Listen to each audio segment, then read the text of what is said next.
बहुजन समाज की हर खबर पाने के लिए सब्सक्राइब करें अम्बेडकर पीपल्स वॉइस और बेल आइकन दबाएं।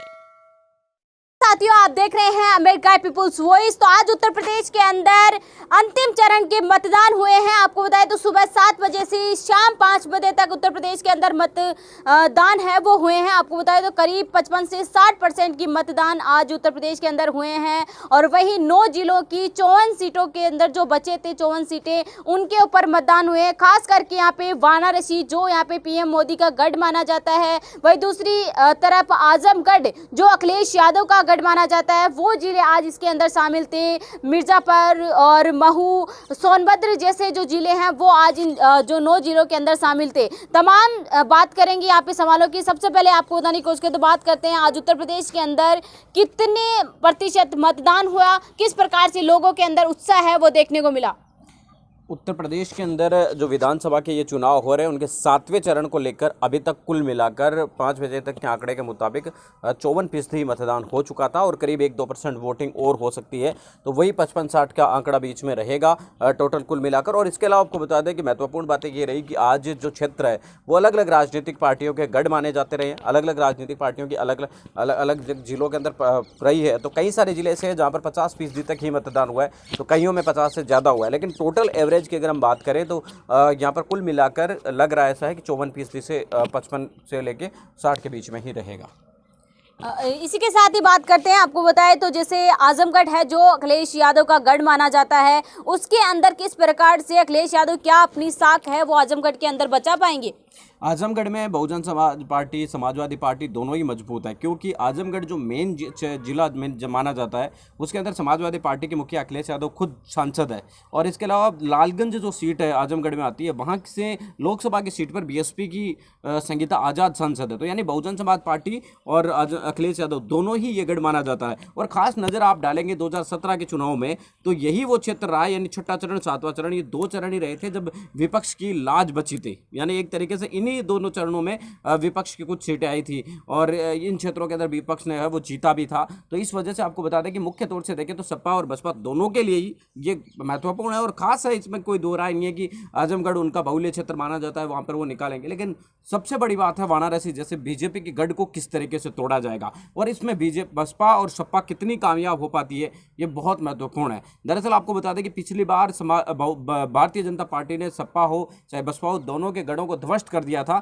इस वजह से इस बार उनके जो महत्वपूर्ण पूरी नज़र है वो सभी की बनी हुई है कि आखिर देखना दिलचस्प है कि कहां पर जाकर ये जो जंग लड़ी जा रही है उत्तर प्रदेश की विधानसभा की। हालांकि नतीजे अब 10 तारीख को आने हैं, सभी को बेसब्री से इंतजार भी है। उत्तर प्रदेश को लेकर सभी का खास तौर से नगाहें बनी हुई है। और इसी पर आपको बता दें कि यह है कि आजमगढ़ से अखिलेश यादव साख बचा लेंगे, लेकिन यूपी में अखिलेश यादव अपनी साख बचा पाते हैं, पार्टी को जिता पाते हैं, ये बहुत देखना दिलचस्प होगा। तो जिस प्रकार से आपको बताएं तो वाराणसी, जो पीएम मोदी का गढ़ माना जाता है, वहां पर भी जबरदस्त तरीके से एक ही दिन के अंदर पूरा जमावड़ा तमाम नेताओं का रहा था। अखिलेश यादव ने भी की थी, पीएम मोदी ने खुद ने की थी, उसके बाद बहुजन समाज पार्टी की सुप्रीमो मायावती की भी रैली वहां पे देखने को मिली थी। उनका भी ये रहा है कि यहाँ पे जो पीएम मोदी के गढ़ है वहाँ पे वो अपना दबदबा है वो कायम करे। तो उसमें आप क्या कहना चाहेंगे, किस प्रकार से जो बड़ी रैली है वो आखिरी रैली भी देखने को मिली थी, उस रैली के अनुसार किस प्रकार से बसपा इस अंतिम चरण के अंदर कहां पर खड़ी है।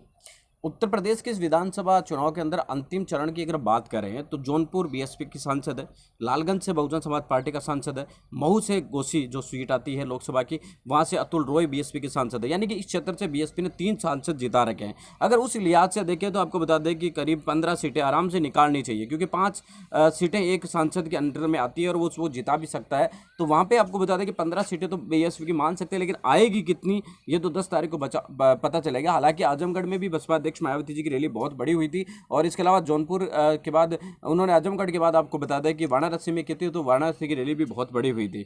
लेकिन वाराणसी का जो मुख्य क्षेत्र है जिसके अंदर बीजेपी को चुनौती देना सभी पार्टियों के लिए आपको बता दें कि टेढ़ी खीर है और बीजेपी को भी कहीं ना कहीं कुछ ऐसा लगा ही है। तभी जाकर आपको बता दें कि प्रधानमंत्री नरेंद्र मोदी, योगी आदित्यनाथ, अमित शाह, तमाम लोगों ने वाराणसी के अंदर ही डेरा डाल दिया। मोदी भी आपको बता दें कि 2 दिन तक वाराणसी रहे। बिल्कुल, लगातार वहां पे उनकी रैलियां रही। इसके बीच ही समाजवादी पार्टी और बहुजन समाज पार्टी की कितनी संभावनाएं इस चरण के अंदर देखने को मिली है, क्योंकि 54 सीटों के ऊपर मतदान है वो हुआ है 9 जिलों के अंदर। कितनी संभावनाएं इन 54 सीटों के ऊपर आपको लगती है? बहुजन समाज पार्टी और समाजवादी पार्टी दोनों की अगर बात करें तो 54 में से करीब करीब अधिकांश सीटें जीतनी चाहिए, जिस तरीके से बीजेपी ने पिछली बार जीती थी। लेकिन जीती कितनी है और जनता कितनी देगी ये तो आपको बताएंगे। लेकिन अगर बात करें पिछले विधानसभा के चुनाव को और इस बार बीजेपी के खिलाफ माहौल को, तो दोनों के हिसाब से देखें तो समाजवादी पार्टी और बहुजन समाज पार्टी दोनों को जबरदस्त इस क्षेत्र के अंदर आंकड़े मिलने चाहिए। लेकिन मिलेंगे कितने ये आपको बता दें कि सभी की निगाहें बनी हुई है। लेकिन जहाँ तक मैं समझता हूँ कि सपा और बसपा दोनों मिलकर इस सीट पर 30 क्रॉस करनी चाहिए, यानी 54 में से 30 से ज़्यादा सीटें उन दोनों को जीतनी चाहिए। तो किस प्रकार से ये सीटें रही, इसके अलावा आपको बताने की कोशिश करें तो तमाम सवालों के जवाब हमने आपको दिए और इसके अलावा जो करीब 6 चरण रहे उनके बारे में भी हमने बताया। ये 7वां चरण है और कुछ ही देर के बाद एग्जिट पोलों के आंकड़े भी आपके सामने हम रखेंगे कि किस प्रकार से क्या कुछ उत्तर प्रदेश का माहौल है, वो क्या कहता है। लाइव रहेंगे अमेरिका पीपुल्स वॉइस के ऊपर आपके साथ। आप इसी प्रकार से हमारे साथ बने रहे। चैनल पर नए हैं तो आप चैनल को सब्सक्राइब कर ले और बेल आइकन दबाना बिल्कुल ना